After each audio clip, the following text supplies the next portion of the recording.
bienvenue aux capsules d'Alexis. Aujourd'hui, on prépare notre purée de citrouille maison.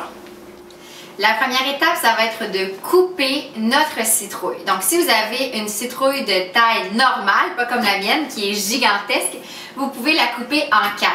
Donc, si vous avez une immense citrouille comme ça, tranchez-la en grosses tranches, environ 10 à 20 cm de largeur.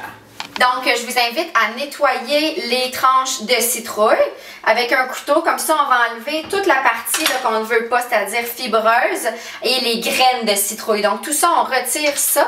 Et pour savoir quoi faire avec la chair de citrouille ou encore avec les graines de citrouille, je vous invite à consulter ma capsule graines de citrouille et ma capsule potage à la citrouille. On va préchauffer le four à 350 degrés et on va placer les tranches de citrouille à cuire sur une plaque à biscuits, tout simplement, avec une feuille d'aluminium en dessous.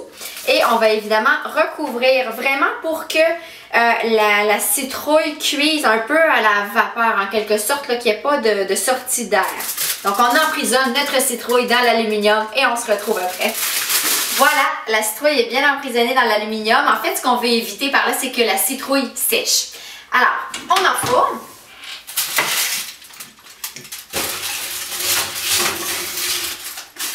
Ça. Pour 1 heure. Ça y est, la citrouille est cuite. Alors, oh, c'est beau, la fumée qui s'échappe. On va faire refroidir évidemment la chair de citrouille sur votre planche à découper. Et si vous êtes courageux, vous pouvez quand même la couper tout de suite. C'est juste que c'est un petit peu plus chaud pour les mains. Vous pouvez mettre des gants ou peu importe. Allez-y comme vous le sentez. On va couper ici la peau, évidemment. Comme ça. Ça s'enlève pratiquement tout seul, là. Et on va couper des cubes. En fait, pas des cubes, là, mais juste pour que ça aide facilement dans le robot et que ça puisse se défaire facilement également. Alors, c'est chaud. On met ça ici.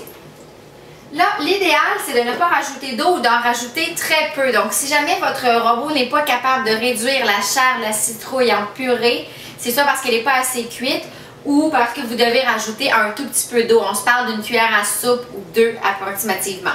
À cette étape-là, vous pourriez assaisonner la purée de citrouille. Moi, je choisis toujours de ne pas le faire parce que j'utilise ma purée de citrouille pour des muffins, des gâteaux. Donc, je veux mettre les assaisonnements de mon choix. C'est parti pour la purée.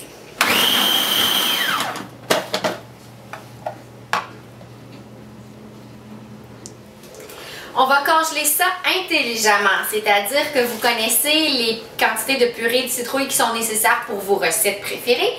Donc moi, souvent, c'est 1 tasse ou 2 tasses. Donc je vais congeler ça dans des petits sacs de congélation avec une mesure d'1 tasse. Comme ça, quand je serai prête à faire ma recette, je vais tout simplement décongeler mon sac de purée de citrouille et je serai prête à procéder.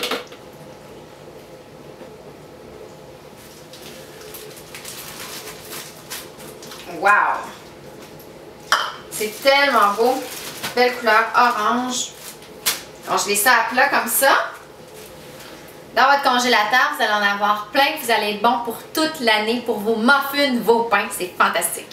En plus d'être délicieuse, la purée de citrouille, c'est bon pour la santé parce que ça contient beaucoup de vitamine A. La vitamine A, c'est bon pour la vision, pour les os, pour la peau. Bref, on peut en manger sans modération. Sur ce, bon appétit!